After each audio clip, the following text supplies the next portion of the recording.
ఓం శ్రీ మాత్రే నమః. వారాహి మాతను మనసులో స్మరించుకుంటూ వీడియోలోకి వెళ్లిపోదాము. 8 అక్షరాల మంత్రమిది. ఒక్కసారి ఈ మంత్రాన్ని పఠించండి. ఇది చెప్పిన వెంటనే మీరు అడిగింది మీ చేతిలో ఉంటుంది. అద్భుతాలు జరగకుండా ఎవ్వరూ అస్సలు ఆపలేరు. ఈ వారాహి మంత్రాన్ని నమ్మకంతో ఒక్కసారి ఈ విధంగా పఠించండి. ఒక్కసారి మాత్రమేనండి. మా గురువు గారు చెప్పిన విధంగా ఇలా పాటించి చూస్తే మీకు ఖచ్చితంగా ఫలితం వస్తుంది.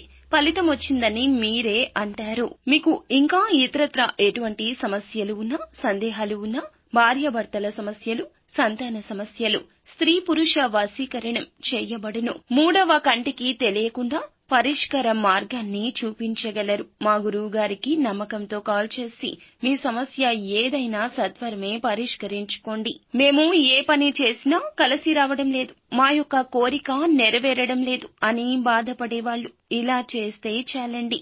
ఎవరైతే వారాహి అమ్మను ఇష్టపడుతున్నారో వారు ఒక చిన్న లైక్ చేయండి. మీరు ఎక్కడైనా ప్రశాంతంగా ఒక వద్ద కూర్చోండి. అమ్మవారిని మనసులో తలుచుకోండి. ఎక్కడైనా కూర్చొని మీ సమస్యను, మీ కోరికను మనసులో చెప్పుకోండి. మీ ఇంట్లో వారాహి అమ్మవారి ఫోటో ఉంటే చక్కగా దీపారాధన చేసుకోండి.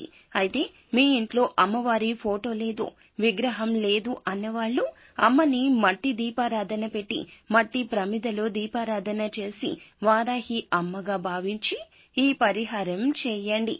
ఒక white paper, black colour pen కాకుండా మిగతా ఏ కలర్ పెన్ అయినా యూజ్ చేయొచ్చు. రెడ్, గ్రీన్, పింక్ ఏ కలర్ పెన్ అయినా, స్కెచ్ పెన్ అయినా, మార్కర్ కానీ యూజ్ చేయొచ్చు. ఇక్కడ మీ కోరికను, మీ సమస్యను రాయండి. మీ సమస్య ఏమిటి?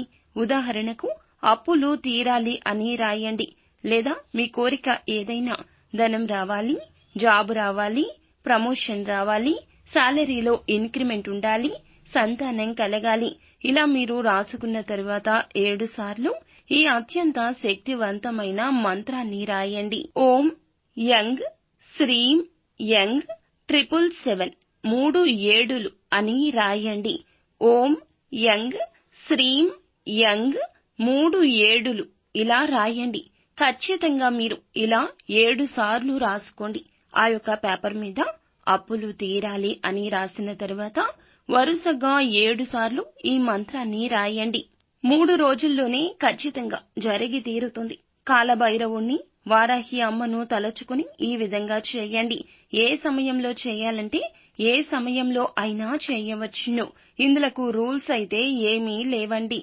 అమ్మవారిని మనసులో తలుచుకుని మీ కోరిక నెరవేరింది అని చెప్పుకుంటూ ఈ విధంగా చేయండి. మీకు ఇంకా ఇతరత్రా ఎటువంటి సందేహాలు ఉన్నా ఒక్కసారి మా గురువు గారిని సంప్రదించండి.